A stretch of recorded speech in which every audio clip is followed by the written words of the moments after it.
Hello, everyone. Welcome to day 2 of AfA Connect. Our November series theme is Communication Matters, a United Movement. Across these 2 days, we are bringing together guest speakers to share techniques and strategies for effective communication within the movement and with external stakeholders. So before we begin this session, let me introduce myself. My name is Amanda Yonika Putri Faradiva. You may call me Amanda. I'm the coordinator of the Macaque Coalition and the Social Media Animal Cruelty Coalition. I'm based in Indonesia, and I'll be your MC for today's MAC session. And in our session today is titled Building Bridges, Collaborating with Industries and Other Stakeholders to Protect Macaques. In today's session, we'll explore ways to foster meaningful collaboration with industries and other stakeholders. As we know, macaques face significant challenges due to human-wildlife conflict, habitat loss, and exploitation. And to protect them effectively, we must work with a range of partners, from local communities and conservationists to industries and policymakers. This session aims to shed light on creating alliances that benefit both macaques and communities, and to showcase strategies for reducing conflicts and promoting coexistence. And we have 2 incredible speakers joining us today. The first speaker is Pravind Segaran. Pravind is a project manager for OrangJuga's Human Orangutan Coexistence projects, which focus on fostering a shared landscape between humans and orangutans. Pravind is also pursuing his master's at University Malaysia Sabah, researching female orangutan range sizes, bringing critical insight into managing human-wildlife coexistence. And our second speaker is Kurnia Ilham. Ilham is a primate researcher specializing in feeding ecology, conservation, and human-primate interactions in Indonesia. And as the head of the Indonesia program from the Long-tailed Macaque Project, LTMP, he leads efforts to mitigate conflict between Simiolue macaques and coconut farmers, fostering sustainable coexistence strategy. So today's session flow will be, can you go to the next slide, please? Yeah, so here's how today's session will run. We'll start with presentation from each speaker, first Pravind Segaran, and then the next one followed by Kurnia Ilham. And then we'll open the floor for a Q&A session where Edwin from WFFT from Thailand will facilitate our discussion. If you have any question during the presentation, feel free to drop them in the chat, and the AfA team will collect them for our Q&A session for the discussion. So without further ado, let's get started. So good afternoon, everyone. I'm Pravind from OrangJuga, and we're a small team. There's 3 of us. We're this project director, Dr. Felicity, who's in the who's in the room today, I think, and me, myself, and Sharika. And today I would like to share a little bit collaborating with industries, but from the perspective from an orangutan coexistence project. So OrangJuga is a conservation practitioner group of primate behavioral ecologists. We're trained at the Institute of Tropical Biology and Conservation, University of Malaysia Sabah. So our work focuses on scientific study of primates, primarily orangutans, but also a little bit of macaques and other primates in human transformed landscapes outside of protected areas. So we integrate social science methodology, and we try to assess people's response to wildlife in these transformed landscapes. So I'll have to preface this presentation a little bit by saying I'm going to base this presentation mostly on our experience working with orangutans, but we do have a little bit of work with macaques. But seeing that myself, I'm more involved in the orangutan project, I'm going to speak on terms of orangutans. So our work is to work together to support both people and wildlife. So for those of you who understand a little bit of Malay, orang actually means people. So when a lot of people think OrangJuga refers to orangutans, but OrangJuga here means people also. So our work very much focuses on supporting both wildlife and people especially in these areas where we are forced to coexist with each other, live side by side. So conservation by coexistence to us is about managing change, but also maintaining natural ecosystem functions.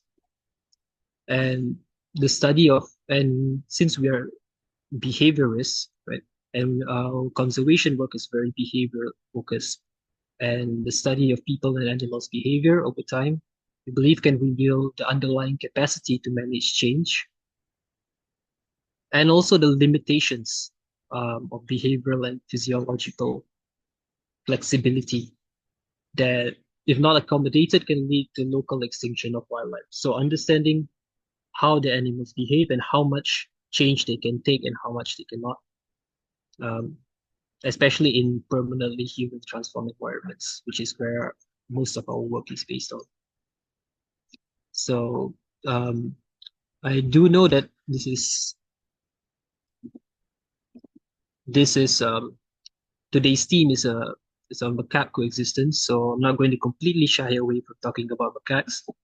A little bit of example on why we believe understanding and interpreting behaviors is essential. When speaking about in terms of macaques, the common misconception among communities living side by side with macaques is that the largest macaque in the group is like the alpha male or the sole leader or king of the group. And I'm sure many of you know that this is untrue. But in fact, these males serve more as generals in the group, and they serve to protect the overall group. So, and the hierarchical structures are more flexible.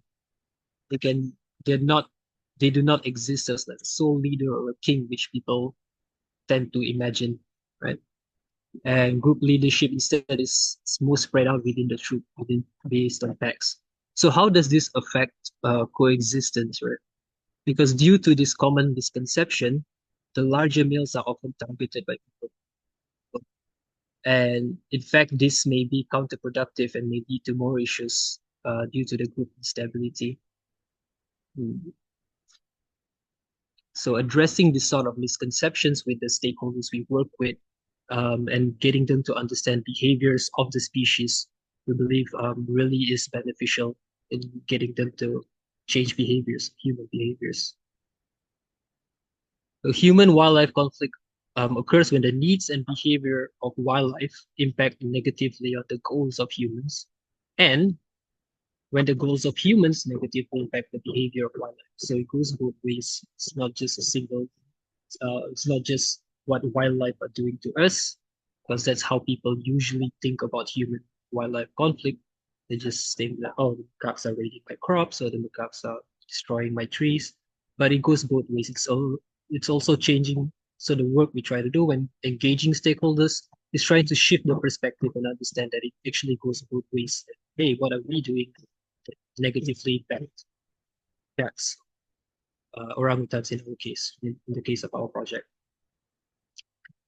And conservation is about management of people with respect to biodiversity. So coexistence is about mutual interactions, right? So there's negative interactions where people label the animal as a problem. And this can vary, right? For different people, the word problem can be defined differently, right? It can be from just seeing a wild animal. Sometimes they see a wild animal in their garden and they're like, oh, this animal shouldn't be here, blah, blah, blah. And they define that as a problem. But it could even go as extreme as to where being killed or injured, the animal being killed or a human being killed. And on the positive side, it almost always becomes negative in the end. So examples of positive, quote unquote, interactions would be like food provisioning. And this could be broken down into two ways, we think.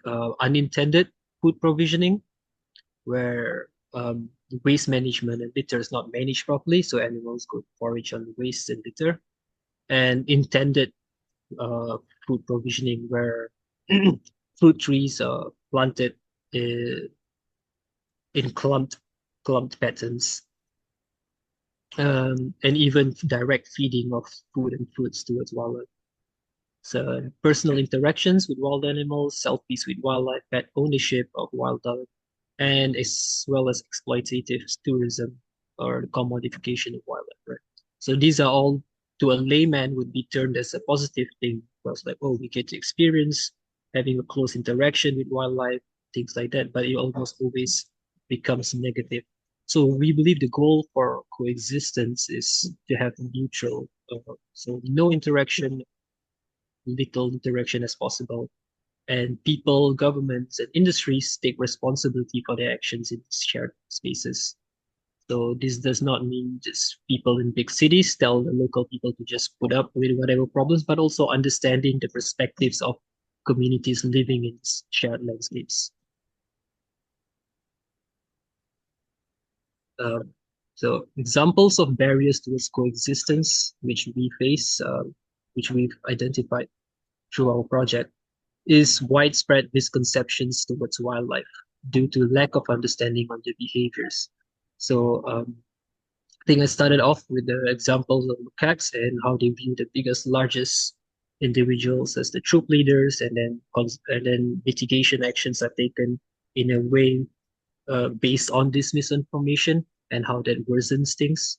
But also in the case of orangutans, when they do not understand the behavior of the, they tend to take conservation actions which are not necessarily helpful, or even response from the villages where they try to shoo away orangutans without understanding that orangutans don't necessarily respond like how macaques do when they run away. Macaques run away, but orangutans don't. So really trying to get people to understand the animal, understand the species, and shift these misconceptions, I think is a major barrier. And misguided attempts, again, like I mentioned earlier, due to lack of understanding. And another example is in Sabah, the place where we work in northern Borneo, northern Malaysian Borneo. So there's not so much of people directly feeding animals or wildlife, but they have this misunderstanding that if I plant food for wildlife in the outskirts of where my farm is, then wildlife would have enough food and not enter to our crop, to where my crops are being planted, without really understanding how clumped resources and clumped food provisioning approaches like that could negatively affect the troop dynamics, and in fact even draw wildlife closer to where the clumped resources are. Um, so again, it's misguided attempts because of lack of understanding towards animal behavior. And improper waste management, of course, especially in rural communities. In Sabah, we've got many areas which do not have proper garbage disposal systems. So villagers are expected to drive sometimes more than an hour to go. Yeah, improper waste management. So in some areas in rural Sabah, we've got communities who don't have proper waste management by the government. So they're expected to drive sometimes even hours to properly dispose their rubbish in rubbish collection centers. And of course, if you're a villager living in these rural areas, driving an hour to and fro every day to throw your rubbish may not be may not be a very uh may not be something you want to spend your time doing. So inadvertently it ends up being uh disposed improperly. And also short-term solutions being used to placate local communities.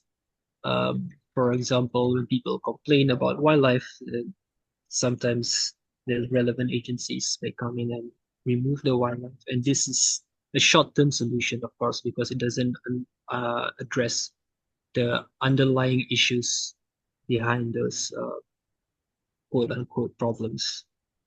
Because long-term strategies often require a wider set of stakeholders. So using the example of waste management, for example, it will have to involve local council, environmental protection department, and so on. So overcoming all these barriers essentially boils down to having a shift in mindset from all these various stakeholders who we've got to bring onto the table to solve these issues of into existence.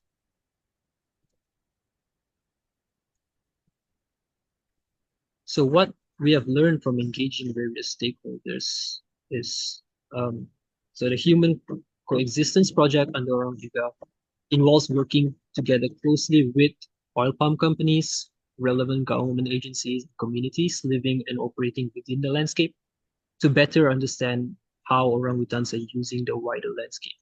So through this work, we've learned much about what approaches work well when working with the relevant stakeholders. And the main thing we've learned is that it involves a lot of talking. So sharing perspectives and learning from each other. So different stakeholders parties always differ in their understanding and mindsets, but it's still important to understand all these varying mindsets to see where people are coming from. Um, and continued engagements with these parties slowly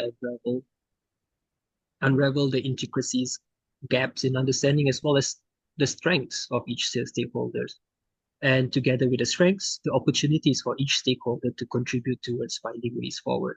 So for this part, I would like to stress that it's continued engagement with these parties that slowly unravel, because it is a slow process of really trying to see where they're coming from.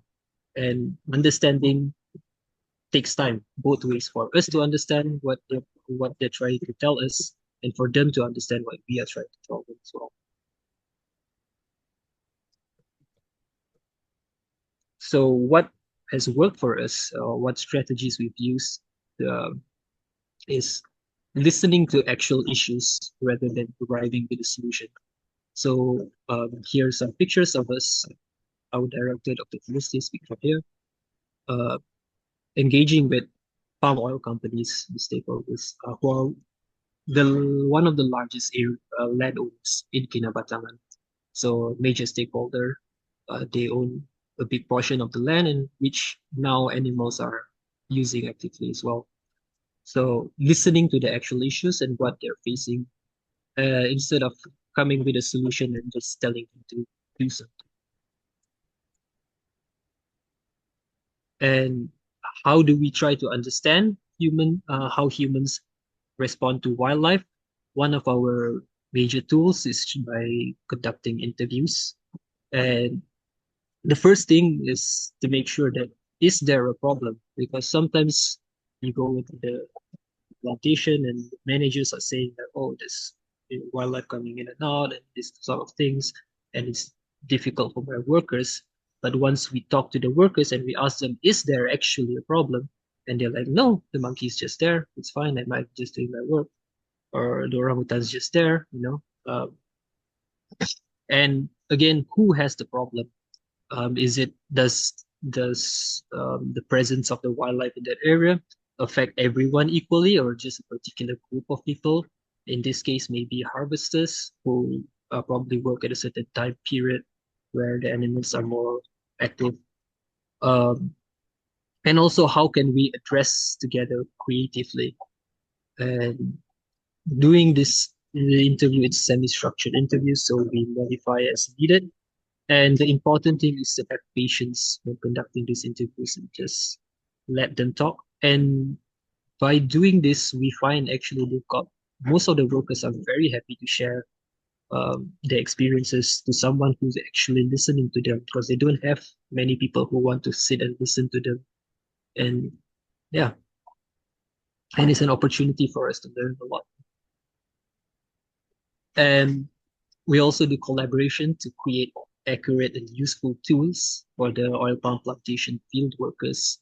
So here is to share a little bit of the posters, materials we've created. And these are informed through this interviews, which was in the previous slide. So talking to the workers and understanding what they've been, what are the main problems whenever they see an orangutan, and we find out that they sometimes don't know what to do. It's not that they don't like the orangutan being there, it's just they don't know how to respond to it. And so, and also asking them, how do you respond usually when you see the orangutan? And through that, we can highlight and probably clarify better what are the better steps to take when you see an orangutan, as opposed to what you previously used to do, where they would sometimes knock down the trees or try to shoo away the orangutan. What would be better in de-escalating that situation and having the orangutan to be more comfortable and able to move away on its own, and to have you also not spend too much time trying to chase away an orangutan which is not going to move. And we also collaborate with wildlife departments and other stakeholders to manage other type of orangutan encounters effectively for different audiences. So in Sabah, we've got the Orangutan Rehabilitation Center, and this we also realize in a way can contribute to the layman who comes and see a rehabilitated orangutan and never an orangutan in the wild. Um, their understanding of how orangutans behave might differ because their experience is based on rehabilitated orangutans, which behave differently than wild orangutans, completely differently because they are so habituated to humans. Um, but yeah, so trying to engage different audiences and getting them to dispel this sort of misconceptions. Because sometimes people have a conception that, oh, the orangutan is going to chase me, or they're going to come and grab me, or they're dangerous because they're used to seeing orangutans which are uh, used to humans. So explaining the differences and letting them know that a wild orangutan does not necessarily behave in that way, and how you respond to a rehabilitated orangutan or an ex-rehabilitated orangutan um, is different from how you would respond to a wild. And engagement with broad range of audiences as well. So the wildlife department, plantations, tourist guides, local communities, and at all levels. And they all need different strategies. So they're coming with different perspectives, and they want to know different things which relate to whatever they're doing.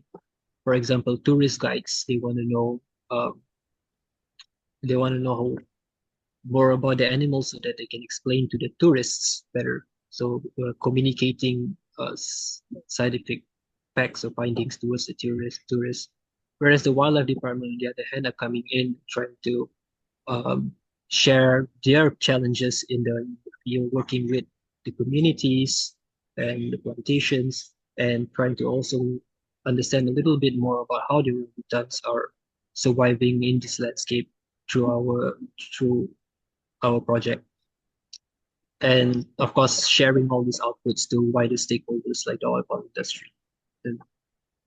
And over here on the right-hand side, you can see it's a picture of us having a briefing on primates towards the villages and trying to just get them to understand that not all primates behave the same. And if you want to um, manage interactions with primates, you should first know the primates. So a little bit explaining on how the primates behave and what you can do to not escalate her encounter with primates or drugs, which they often face in the village. And of course, engagement with wider public audience. So we do booths, we do sharing of information through uh, wider public events, and just talking to people. Again, it's a lot of talking to people and working together with people on site with a systematic monitoring. So this is pictures from working with some of our plantation partners, and uh, you might think like it's plantation partner, but it looks like a forest. Well, because many of the plantations in this area have pockets of forests which they have marked off as unplantable, and they have let remain as forests. And this now has become quite important refugia for wildlife, which still exists in this forest and still use it, and it's quite important for the survival in the landscape. So we've got plantation companies working together with us to sort of try and understand um, how animals are using these small pockets of forest within within their privately owned landscape. And I really like this picture, which is why I put in this slide. You can see the guy in the yellow boots holding the paper. Um, this came from our this came after a few times going out in the field with them, and they noticed that we had been logging in our data entry, logging in our camera traps information. And by just watching us and working together with us side by side, we also want to do that. And the next time we went out with them, they had like a sheet and everything saying, we want to learn how you do this properly. We want to follow what you guys are doing. That was really, really nice to see a plantation company take interest to that level on doing proper systematic monitoring. Sorry, Pravind, And do you think you can yep. wrap up in 1 minute, please? Sure. Thank you. Sure. All right. So for, again, long-term continued collaborations, as you can see here in the pictures, you might see the same faces again and again. It's just to show that long-term collaborations is where, what really works in reinforcing mindset shifts. And understanding how people view wildlife and shifting mindsets. So people often ask what use are orangutans, macaques, other wildlife, and usually we say things like, "Oh, there's agents of seed dispersal, ecosystem balance, etc." But wildlife also have intrinsic value, and they're part of our shared identity. So moving people's mindsets towards instead of just use value, but instead of just use value, but towards intrinsic values. So additional closing remarks, just to wrap up. So when working with stakeholders, I think it's important to remember that companies, so communities, government agencies, they don't necessarily function as monoliths. Not everyone in that agency behaves or thinks in the same way. So if you have a block with one person, you can find someone who does. So like identifying these key people within these groups who are open to working together can function as conduits to bring about change within the community, company, or agency. Sometimes you just have to find that one person and really listening to their side of the story instead of trying to lecture them on what to do. The decision is always on the stakeholders, but our goal is to steer them towards making informed decisions. And continued engagement, again, is the key. I'd really like to stress on that. Continued engagement. One-off engagements tend to be less effective. And working together on the ground, like that example I showed, working with the plantations, every step of the way helps create a sense of ownership and pride in the work carried out, as opposed to a program that is just coming from outside. So that's all. Thank you. And if you would like to find out more about the work we do, got our output document over here. You can access it. It's free for download through this QR code. And thank you. Thank you very much. Thank you so much, Pravind. That is a really great presentation. And yeah, I understand that working with orangutan must be, working with other wildlife, especially the one in the tropical forest. You will encounter gibbons and macaques. So yeah, and really great work with the pictures of education. Love it. So thank you so much for all your works. And go to the second speaker, Kurnia Ilham. Mas Ilham, are you ready? Yeah, thank you very much. So I try to share my screen. Okay, all right, everyone. Thank you for inviting me in this important agenda. And we would like to share our project in Simelu. And we mostly working with the farmer and negative interactions with the macaque. And we try to find or develop alternative solutions or a win-win solution to reduce these situations. Now, oh, it's not working.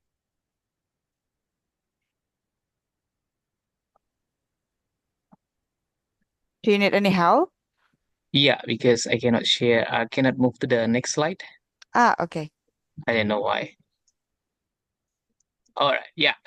So I will introduce you about the Simelu, and the area of our project is the Simelu Islands, located in northern tips of the Sumatra and in the west coast of Aceh. And yeah, researchers predict that the Similu Island never connected to the main island of Sumatra, so it's creating separations and make this island to be resulting in high endemism of the wildlife, but less diversity. By far, we don't have any detailed information about the wildlife in Simelu, but the last and the first publications about the Simelu wildlife is about around 1980 somewhere, published by the WWF, and they found like some mammal species, bird and a reptile. It's probably endemic to Simelu Islands, including the most beautiful of macaque species that we call Simelu long-tailed macaque. And this monkey is distinct from their sister in the mainland Sumatra, like the colorization of the hair and the focalization, and also like the shorter tail for this species. Now, similarly, that when we trying to look at information about a similar long-tailed macaque, there is only one publication that discuss about their populations is somewhere 1990 by Professor Surgajito and Van Norwich. And at the time, they estimated this monkey is about 50,000 at the time. Yes, because we can say that the forest intake in Similu in 1990s is quite amazing.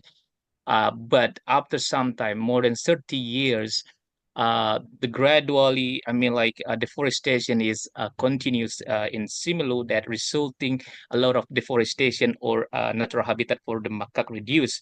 And we try to, since last year, we try to look at this population of this monkey. And by far, we estimated this monkey population is probably less than 10,000 individual, and it means that there are populations significantly dropped for about 90% during the last 30 years. And not surprisingly, we know that the current status for the similar long-tailed macaque is going to critical endanger. I suppose to say that they are at the edge of the extinction. And the main problem for the Similu monkey, like the habitat loss, because people in Similu continue to grow. That the negative effect for the population growth is the deforestations, and at the same time demand for the agriculture like palm oil plantations and coconuts is increasing. And is a result that habitat loss for the macaque, and most importantly, is negative interactions with the farmer, and where areas that the farmer complains about the macaque damaging their plantations or their farms. Now, we try to when we had information about the critical situation of the similar long-tailed macaque or negative interactions with the local farmer, we try to look at how serious this issue, how fatal this issue, and at the first place, what we trying to look at is the how big, how massive, where the conflict-prone area in this island, and we conduct a survey all around Similu. We met with the farmer. We discussed with the farmer, and we mapping the area where is the conflict or negative interactions between the macaque and the farmer is occur in this islands. And we also look at the information how intensity of the macaque damaging the crop or coconuts or palm oil plantations. And the last one, when we start to working with the Simalu macaque, we try to look at how this negative interaction had negative aspect or negative like economic burden or economic cost for the farmer. Now, after some time, we spend the time in Simelu. We then are looking, because I'm talking with my managers, Nadia, and when we start working with this, we have to focusing on farmer, not on monkey. I mean, I'm not saying monkey is not important, but at the first place, we need to understand challenge faced by the farmer instead of working toward the macaque. And then during the survey, we met with a lot of coconut farmer in Similu, because I need to let you know that the coconut farmers conflict between farmer and Similu with the macaque similu is most focusing or most dense in the coconut farmer. So because in the similu, a lot of people depending their livelihood with the coconut farmer. I mean, like there is no option in similu to for you a livelihood, like you can be fishermen and or you go into the farmer, and then there is no option for another job or another work in similu. So then, because this is critical point, we try to understanding challenge by the farmer regarding their productivity or coconut productivity, because this is like a domino effect. There is a four reasons. The main reasons why farmers in the Similu have a difficulties for their production. First, yeah, the coconut price is too low, and right now the coconut price is about 1,500 kilograms. And then, because there is no regenerations coconut farms in the Similu, it's a result that decreasing their productivity time by time. Their coconut is not yielding a lot of production for one trees, because the age is more than 50 years. And yeah, some is another reason for their low productivity is particular disease like an insect and like a disease and or insect. And plus, when they have a problem with the monkey damage the coconuts, the farmer feel like a lot of problem in here, and they are put blame to the monkey. And yeah, this is a domino effect. After all of these situations, then the monkeys damage our coconuts, and the farmer become more frustration to deal with with this issue, or to increasing their productivity. So many other farmer, when we conduct interview or we doing a survey, and they put blame to the monkey. And you know what? Most of the farmers says we want to Ilham, we want to remove the monkey at all costs, which mean they are really hate to the monkey. Oh, I mean, like really hate to the monkey, even the monkey is not creating a lot of damage to their production of the coconuts. And most likely when the farmer have a negative interaction or conflict experiencing with the damagings by the monkey, for instances, like it's always going to negative perceptions that says that the monkey is a pet, the monkey has make a troublesome, and the monkey impact to to their livelihood. And more and majority the farmer in Similu, they take retaliation action for reducing the crop damage by the monkey. Why? I mean, like, why do the farmer kill the monkey instead of doing something? Because we know that there is no uh, effective strategy. There is no a single strategy that effectively to reduce the crop damage. And they I mean, like, the farmer has no, I mean, like, has no knowledge about the monkey, and they are don't know how to deal with this issue. And yeah, then they are coming up with the solutions, instant solutions, by killing the monkey. They thought, like, yeah, this is killing the monkeys maybe can reduce the crop damage or they are experiencing. And that this trapping area, you can see that the people using a gun, and they are set up the cage in their farm. This is helping by the government through Dana Desa. That's the farmer in Similu, some area in Similu get incentive from the farmer to from the government to set up the big cage to trap the monkey. And of course, when we have when they have a problem with the crop feeding or damagings by the monkey, yeah, people most likely to have a less support for the conservations.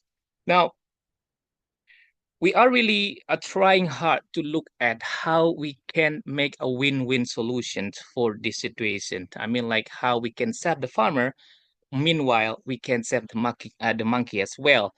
And the next thing we try to understand how then we need to look at what the farmer needs actually. So after some time, we spend time with the farmer, we get a point that the farmer want to increasing their livelihood. because everything in Similu is so expensive, while the price of the coconut is really less. And they don't have any option right now. They don't have any get incentive from the government, and which make them like we cannot do anything right now. Instead of just selling the coconuts, meanwhile we have a problem with the monkey, and the monkey damage is to our coconut farm is reducing our income. So actually, basically, the farmer need to improve their livelihood, get some more income, and then to get a new skill. And we try to explore any possibilities to reduce their income because of the crop damage by the monkey. For instance, we talk with some companies in Similu that usually are using the coconut for productions. We try to negotiate it. Can you increase the price for the coconut, so then the farmer might can tolerate to the crop damage by the monkey? Yeah, some farmer, I mean, like some companies, they are agreed to doing this or willing to increase the price. But after some time, we back to the farmer and we asking about what do you feel about the increasing the price? And this is not solution. This is not a sustainable solution, because the farmer says to me like, Ilham, can you imagine if the monkey is not damaged by is the coconut not damaged by the monkey? So we can earn more money. So basically, the idea is how the damaged coconut can be priced, can be a benefit for the farmer, and how this is damaging coconuts can be turned into a profit rather than the just the damaged coconut by the monkey cannot be sold and cannot be produced or extract or doing something else. So we try to look at this point. Then the point is like the damaged coconut is not cannot sell, cannot use, and then if we could doing something with this damaged coconut where the farmer get a new income, then I think this is a good point or win-win solution. So after some time, I discussed with my team, I discussed with my manager, then we come up with a cocoa fiber initiative program. So because we already detect the root of the problem is the damaged coconuts is cannot be sold, and we then created the cocoa fiber initiative program. This program actually processing the damaged coconuts by the macaque to be a profitable products like handcraft products. And you can see it in this picture. This is kind of product of result from the cocoa husk damaging by the monkey. And then we see this is like is a good point for a win-win solution. So there is a lot of farmer affecting by the macaque, and they have a lot of coconuts damaged by the monkey, and then they can sell that to our how to say it in English, like UMKM is like a micro entrepreneur, which this team will be produce the damaged coconut into a many crafted product by using it has. So we discuss about this. I mean, like we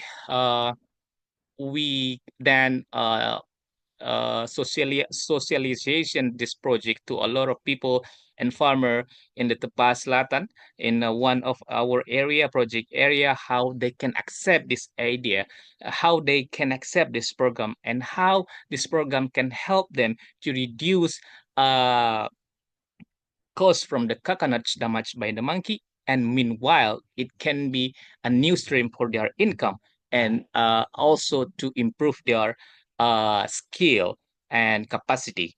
So after we discuss with the farmer, and then we set up at the first place is trying to make this happen by providing the farmer with a machinery in processing the coconut damaged by the monkey into a variable handcraft product. So we conduct training programs. We teach the farmer how to make this product and that product, and then how to operate it machines, and then how it can be potentially or become something new from the Simulu that can generate more income for the farmer affecting by the long tail macaque. And absolutely, when we trying to, when we start this project, we not uh, force the farmer not to kill the monkey, but we just hope from this aspect, the people, the farmer can realize that yeah, we need to we want they are become more empathy to the macaque, they are more tolerant to the macaque, because this project is can be a benefit from them to them. And the dam, the cost associated with the crop damage is can be reduced, or they can generate more income instead they are selling the coconuts alone. Now, in other side, this project is also aligned with the how to say it, the protection effort. As I mentioned it before, that farmers actually don't want to willing to spend more time in the farm. Actually, when we deal with this monkey, with the crop feeding monkey, the best way to reduce the crop damage is the systematic guarding. And when the farmers spend more time in their farm, and they regularly take the farm area from the monkey arriving, or from the monkey going to their farm, it can be reduced the crop damage. But the problem is the farmer always says like, we is a wasting time, because we need to spend more time in the field in our farm. Meanwhile, the price of coconut is not that higher, and I feel like that's our just wasting time.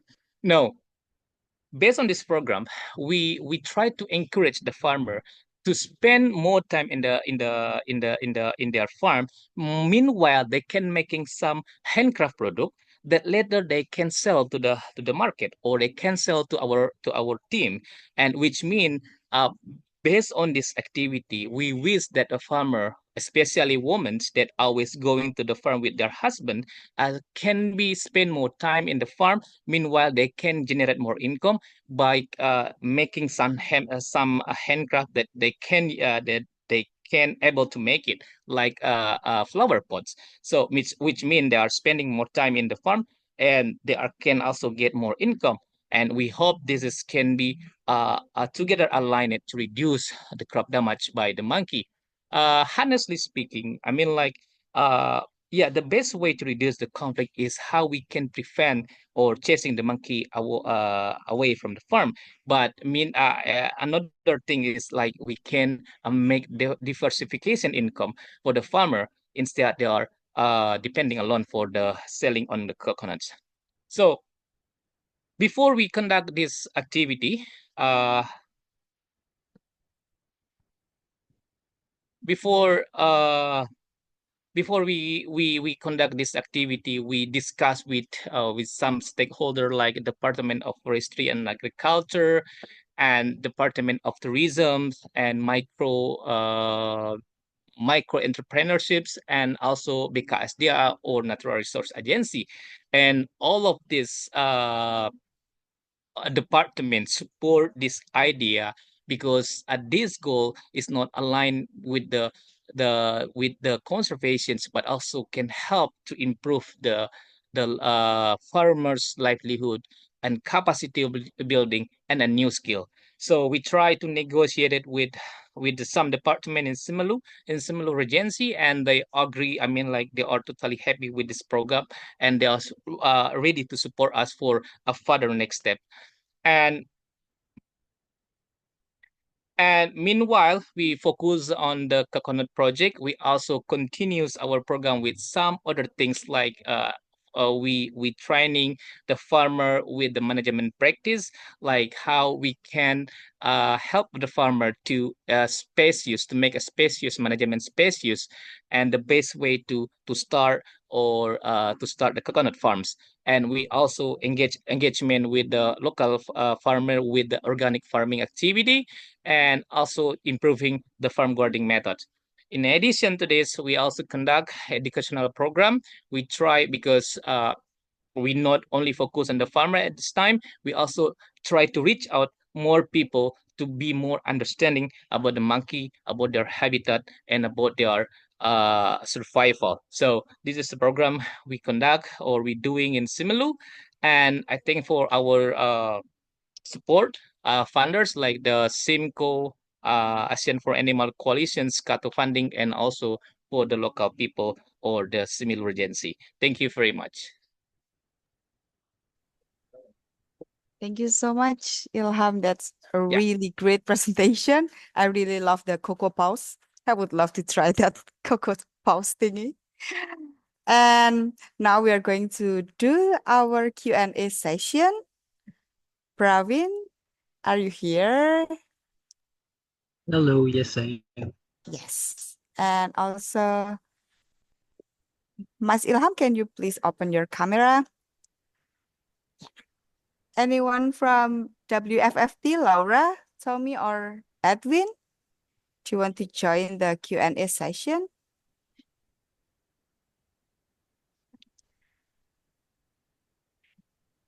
So our colleague from WFFT, Wildlife Friend Foundation from Thailand, is also going to moderate this session because they also have similar contacts. Yes, Laura, you're here. Great. Hi, sorry. No worries. Okay, you may start your discussions. Okay, yeah. Okay, hi everyone. I'm Laura and my colleague Tom is here. Sorry we had some technical difficulties earlier with Edwin, but we're here. And yeah, we've had some good questions and yeah, it was really interesting, both the presentations, so thank you. We had a few for Pravind, so we thought we'd just start there. Can you tell us about any ethical dilemmas that you have faced in the field, particularly when community needs conflict with conservation goals? That's a tough one. Let me think. Ethical, ethical dilemmas. I'm sure there are, but I guess it's a little bit, I guess. I don't know about the ethical dilemmas, but sometimes things that does make me feel not very nice is, of course, when we talk about quote unquote conflict with wildlife and rural communities, and as how Ilham's presentation was a wonderful presentation was about crop raiding and coconut. So sometimes in certain situations, there's not much you can do to prevent the crops from being destroyed. And trying to say that to a farmer, someone who's quite dependent on these kinds of crops, I guess it's not a very nice thing to do. I don't know if it counts as an ethical dilemma, but I guess you're putting the needs of one party against the other. Of course, we hope that there would be solutions to this. We hope that we can find ways forward. But at the present, when it's a very difficult situation and we've not yet identified solutions to this or ways forward to this, it is a little bit heartbreaking to tell them that I'm sorry, there's not much you can do about it. You just have to share space with wildlife. Yeah. Yeah. I think also, because we have about 10 minutes left, I think if anyone does have any burning questions, they can just add them in the chat. Also, kind of a question from us, because we, if you don't know about WFFT, we're a wildlife rescue centre and we work a lot with macaques in the wild and also rehabilitation. Have you any experience or kind of what's your thoughts regarding desexing as an approach to conflict mitigation? Pravind? Yeah. Desexing is in sterilization. Yeah. Again, with orangutans, particularly again, because I'm more on the orangutan project, Dr. Felicity actually works more on the macaque side. I think that she has more experience in this, so I'm sure she would be able to answer better. But if you are asking perspective, I think it has to be, if it is considered as an approach, sterilization, it has to be planned properly, I guess, and targeted properly as well. And not just sterilizing a few individuals or males, for example, but yeah, and I mean, it is definitely a better approach to just killing all of the macaques. So yes, in that sense, and it does actually, in a way, can be a good thing as opposed to killing them, because it doesn't create that vacuum.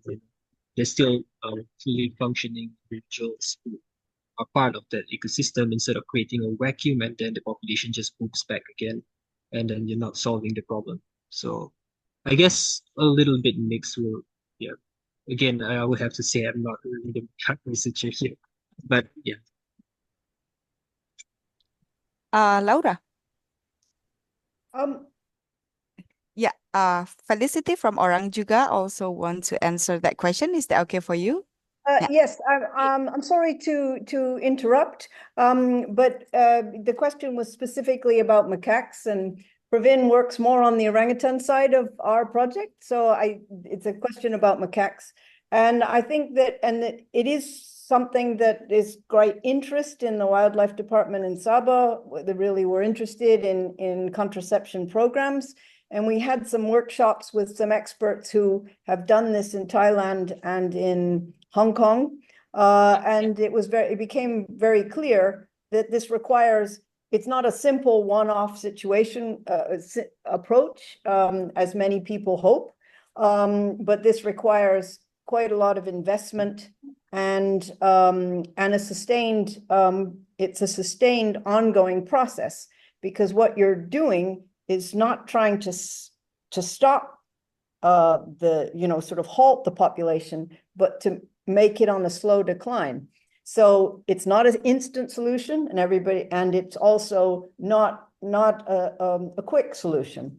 But the important thing is another aspect is castration, which is an easier process, which is very much not advised for macaques, because you're upsetting the male dynamic in the population, and it creates more conflict often. So it's the quick answer to what we've learned when we had a workshop in Sabah on that particular subject. So I hope that helps a little bit.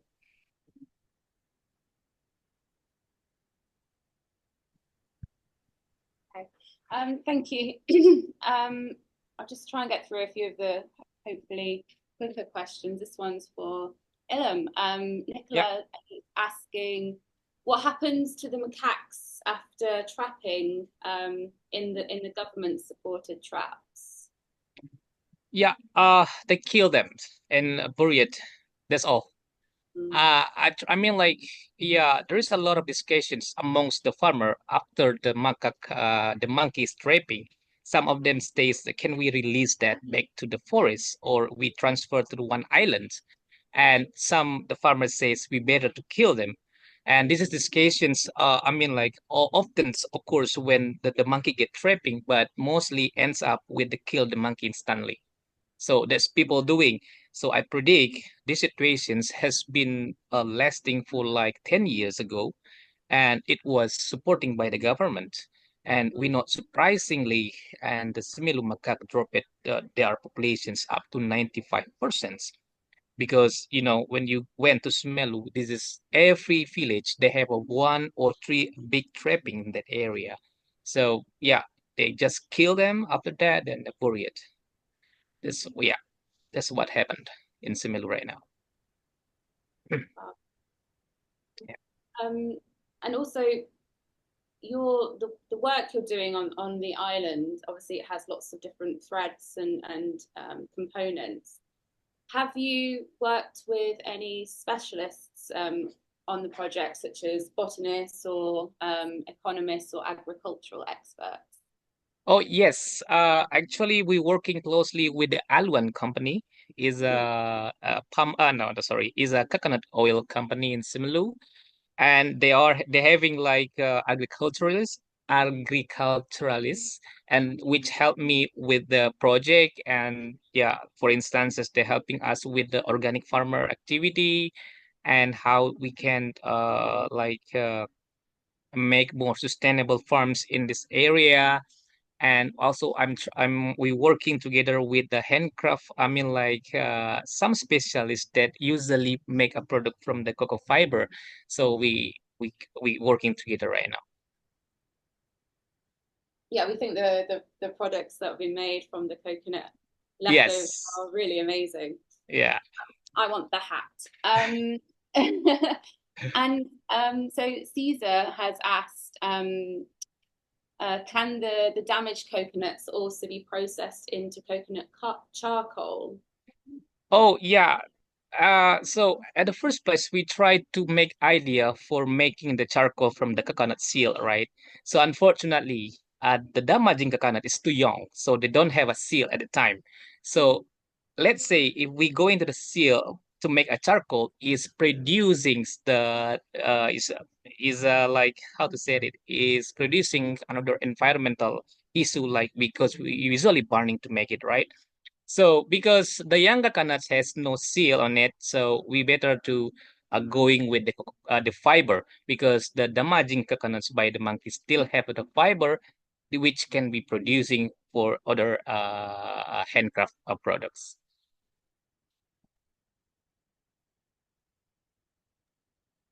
I just want to ask how we're doing for time from AfA. Yeah, we can extend till like 10 minutes more. That's okay for you? Yeah. Yeah, we'll go for it. We'll go for a few more. Maybe we'll ask a question to both Ilham and Pravind. Regarding funding, obviously it can be quite difficult to obtain funding for long-term initiatives that don't have immediate results. Can you talk a bit about how you approach that and how you are successful in securing long-term funding for your very important projects?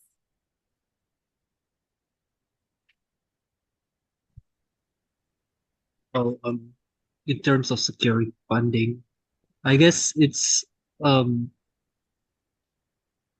little, it is the challenge, of course. But I guess securing long-term funders is to be honest with them and explaining that this is a long-term project and really getting them on the ground to understand, and just explaining the minor impacts, whatever we've done, and really seeing, letting them see the beginning of the shift in mindset, because a lot of our work is based around shifting mindsets. And I think getting funders to understand this is something that takes a long time, does eventually translate to continued support from the funder. And of course, backup of that is also to have varying sources of funding as well. Then Ilham maybe. Yeah. Ilham? Yeah. Yeah, we have you mean, sorry, I'm not hearing your questions very well. You mean the funding acquisition or? Yeah, so I mean, you're working on a long-term conservation project, and it can be sometimes difficult to get funding for projects that are long-term, so the results don't show immediately. So we're interested to know how you approach that and are successful in obtaining the funds you need to keep the project running. Yeah, by far we get some funding, but whenever we do have like a problem with secure some funding. But let's say there's difficult situations, all of the proposals being rejected, and we must deal with our own wallet or pocket. That's all. That's that's the only thing we do right now. Or we can like raising. I mean, I haven't tried to fundraisings, but yeah, probably this will be potential with our project. Yeah. Thank you. So again, a question for both of you. You both the projects collaborate a lot with governmental agencies. Do you have any advice to other organizations that maybe are trying to navigate similar types of partnerships, how best to approach working with government agencies? Do you want to start, Ilham? Yeah, sure. So, mostly any agency like conservation agency or forestry department, they will not open door when they haven't seized the project goal. Right. So we just keep trying to make them sure that our projects will be benefit for all. And most likely they will saying, okay, it's just going to somewhere until we make it happen. So after that, they will come to us. Then yeah, we just stay open the door. I mean, like yeah, if you want to collaborate it with us, please. Even we try to many effort approach, like a persuasive approach. We talk with them. This is the benefit. This is what we can get, and etc. And yeah, this is typically government. I mean, like in my country, sorry to say that. Yeah, so we keep trying to communicate with them and invite them to all agenda we make it. Yeah. Yeah. Um, And Pravind? yeah, sorry, just to make sure the question again was about working with governmental agencies, right? Yeah, how you Uh, navigate that, and any advice to perhaps other organizations here. How is, in your experience, the best way to approach that and work together? Well, we work quite a bit with governmental agencies, and we find what approach works well for us is um, to not approach them from a attacking kind of standpoint, not to be overtly negative, because of course, sometimes actions taken by governmental agencies, not everyone will agree with it, but rather than being attacking and trying to go for their throats, trying to see where we can work together, and that actually helps a lot, and makes the government agencies more welcome to working with us, and that in turn paves the path towards more long-term collaboration, and that slowly brings about mindset shift. So it is more productive to sort of maybe not go so hard on the attack a little bit, but try to see where we share similarities, where we can work together, and where we can aid each other a little bit. That's been really, really helpful with us, I think, working with governmental agencies. So, because Catherine actually asked a similar question about governments and officials are so busy, and it's hard to get them to take the time to talk about certain issues. So I think, if I understand, your approach is kind of be gentle and communicative and working together to and showing the benefits of that collaboration. Is that right? Yeah, exactly. Okay, thank you. So yeah, Joseph had a question for Ilham. Yeah. He said it was a great presentation, and have you seen a psychological impact, such as stress or fear, of conflict with macaques alongside economic impacts? How could these be addressed? Yeah, I don't know. I mean, like the stressful is, yes, many farmer face difficult, I mean, like stressful, how to deal with this monkey, especially because I'm not like yeah, measuring that in detail. But I can see that the farmer is feeling stressful. No people, like I'm saying no because a lot of people not that fair to the monkey. Instead of they are feeling stressful, the indication of stressful for the farmer that I capturing during the field is, they put like a bottle, mineral bottle, and put with the red color, and which they are believed that can chase the monkey away from their farms. They're hanging on the trees or the coconut trees, and it's not make sense at all for us that why this red color you put in there in your coconut tree can scare away the monkey from your side. So, but I can translate this is a stressful factor, like because they are need to dealing with this monkey for many years, but no single solutions that effectively. So can be indicated as stressful for the farmer that I can capturing during my field work. But instead of against, I need to encourage them that the only way to prevent or to chase the monkey away from your farm is a guarding method.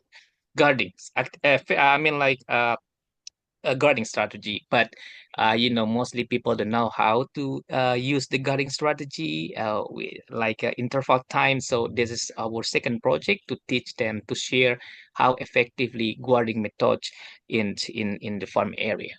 So yeah, this is kind of stressful that I observed by far, but for like emotional, yeah, I think this is an indication for a stress for the farmer.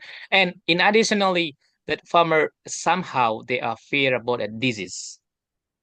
Yeah, like a malaria get bite by the monkey, but by far we don't have any cases that farmer in Similu get bite by the monkey, but probably like a disease transmissions like a malaria could potentially transfer between the species, but we have no detailed information about this. Yeah, health is a concern issue that's I'm capturing during the field work. Okay, thank you. And actually, Felicity has a few more questions for you about the coconut husk project and if it's still running or it's in the setup stage. Is it a project, an active project? Yeah, this is we already running this project, and then we try to we start processing the cocoa fiber.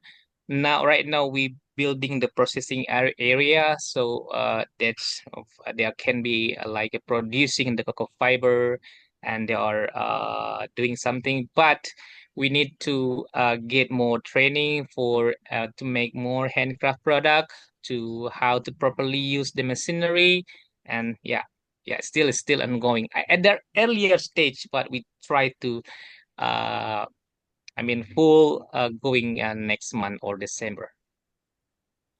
And do you see that having this other project allows the farmers to spend more time in the field? I'm expected. Okay. Yeah. So this is the idea. Because where once they are stay in the forest, in the forest, in the farms, they just sit and saying around after the cleaning their farms. They just going to the how to say it, to the houses, and then after some time they will be going back home doing some other homework to generate more income, but instead of staying in the farm area. So this idea, we can help the farmer to stay in the forest and while making more handcraft product in their farm. So then I think that they can get more generate income from these situations and are willing to spend more time in the farm area. That's great. Okay. Maybe we'll make this the final question because we're about 10 minutes over, and it's for both of you.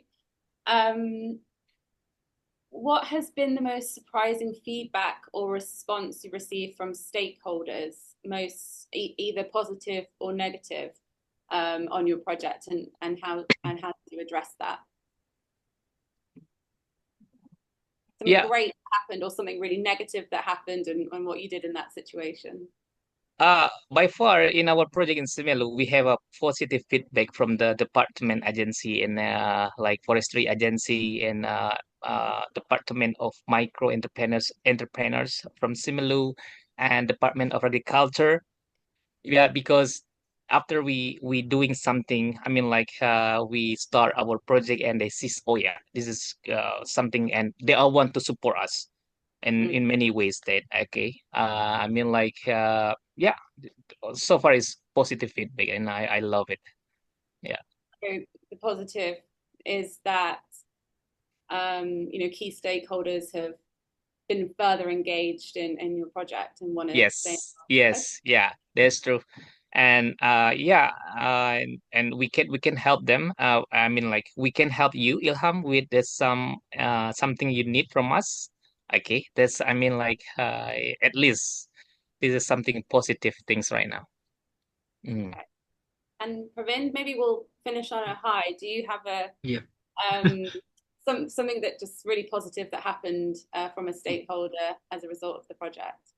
Yes, I agree with finishing on a high as well. One thing I think that really really impacted me, I guess, coming into this project as a young conservationist, is when working with the stakeholders. Of course, different stakeholders have different levels of interest, engagement, but one stakeholder in particular, I shall not name names here, but one stakeholder in particular really shocked me with how ready they were to just listen and learn and just go with it, just run with it. And for me to think about it, it's a plantation company. For a plantation company to actually want to do that, that just blew me away. And coming in as like a young conservationist at that time, I think it just gave me hope in how sometimes things would feel so jaded.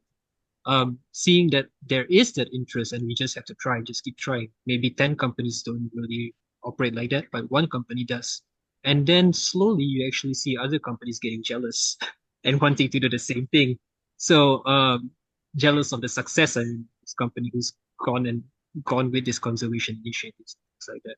So things like this, I think, give me hope and shocked me at first that oh, it's actually working. It's actually what we're doing actually. Yeah. Great. Well, I think that's most of the questions, Amanda. Okay, thank you so much. And maybe you want to say some words also, Laura? Because it might give you some insights also about the how Macaque work project, and also I know that WFFT also working with Macaque, so maybe you can share with us what WFFT do. Jump in. Sure. I'll try and keep it really brief. Yeah, Wildlife Friends Foundation Thailand. We're I suppose first and foremost we're a wildlife rescue centre, and we provide lifelong sanctuary to 200 macaques currently of 6 species. Most of the macaques that we provide lifelong care to are victims of the illegal wildlife trade and pet trade, all come from really poor quality zoos and various kind of abusive situations, which means they can't be rehabilitated and released. But we also rescue an awful lot from injured and injured wild macaques who have come into conflict with usually cars or power lines, and as much as possible we aim to rehabilitate them and release them back to the wild. We're also soon going to be starting a kind of bigger project to work to reduce and ultimately to try and end the use of coconut monkeys, well, macaques in the coconut trading, the industry. Yeah. As I'm sure everybody knows, the abuse that goes on there is terrible, and so next year it's going to be one of our big projects to try and focus on slowly reducing the use and providing lifelong sanctuary to these macaques. Anything else on macaques? That was very, very brief, but yes, we do. We work with a lot of macaques, and we do release many back to the wild every year, which is wonderful, and it's kind of always a great day when we can do that. But similarly, I'm sure to the organisations we've heard today and many other organisations, there's a lot of conflict in Thailand, particularly with large urban populations of macaques, and another part of our work is to try and to work with the authorities to reduce the conflict, but also, as everyone else was saying, help people and the wildlife live together. And there are various threads to that in our work. So, but yeah, if anyone wants to know more about anything we're doing with macaques, feel free to get in touch. Sounds great. I feel like this conversation started with this is a complex issue, but at the end it's always there is a hope. And I heard releasing the macaque feels good, and I hope that everyone feels good joining this session, because it's great initiative. And I feel like in this macaque world issue we just need to try harder. If it's not working, harder. So yeah, thank you everyone. Thank you Laura, thank you Pravind, and thank you Kurnia. Yeah. So thank you. Thank you. Thank you so much, Mbak Amanda. Yeah. Thank you so much, Mbak Amanda. Yeah, Mas. So yeah, as we wrap up for today, I would like to encourage everyone to take a moment to share feedback about this session. Can you go to the next slide, please? Yeah. To share feedback about this session or AfA Connect in general, please do scan this barcode and give feedback on how you feel about this event and what you gain for this event. So your input is invaluable for us to continue offering events that meet your needs. And this November series is the final AfA Connect of the year. So here are some exciting events planned for next year, for 2025. We have online events, which is International Macaque Week. This is Macaque people. Please joining us in the International Macaque Week. It's going to be on the first week of May. So please do share the world that macaque is cool. Macaque is just positive things about macaque. Maybe there's some negative things, but we just share all the positive things about macaque in these weeks. And also we are going to have World Rabies Day and also Asia Farm Animal Day, AFAD. And the next slide, please. We are going to have AfA conference in 2025. We are thrilled to announce that it's going to be hosted in Taipei. And the conference is the largest gathering for animal protection organization, offering a wide array of sessions from farm animal welfare to wildlife protection. And registration will open soon, so keep an eye out of early bird tickets. And if you're interested in speaking, talking about wildlife issue, any community awareness initiative, please do submit the abstracts, and it will open until December 10th. And we are going also to have our regional farm events from Farm Animal Coalition. If you are from India, it's going to be happening in February 8 to 9, 2025. And it's also going to be happening in Indonesia, Nepal, and Pakistan in June, September, and December. If you would like to know more about our event, please go to asiaforanimals.com/events. And maybe you can subscribe in our newsletter. We are going to have more information. If you are going to send us a newsletter also, you can just write to us. Maybe you can include that in our newsletter. So we are going to have our AfA podcast. If you haven't yet, check out the AfA podcast where guest speakers cover various topics from macaque issues. Mas Kurnia Ilham also become one of our guests in AfA podcast before. And we are going to feature, if anyone have any project, interesting things to share with us, maybe we can share that in our AfA podcast. So this will cover various issues and also the dark meat trade issue, disaster response for animals. Please go to asiaforanimals.com/podcast. And also it's going to be available in all sort of podcast application.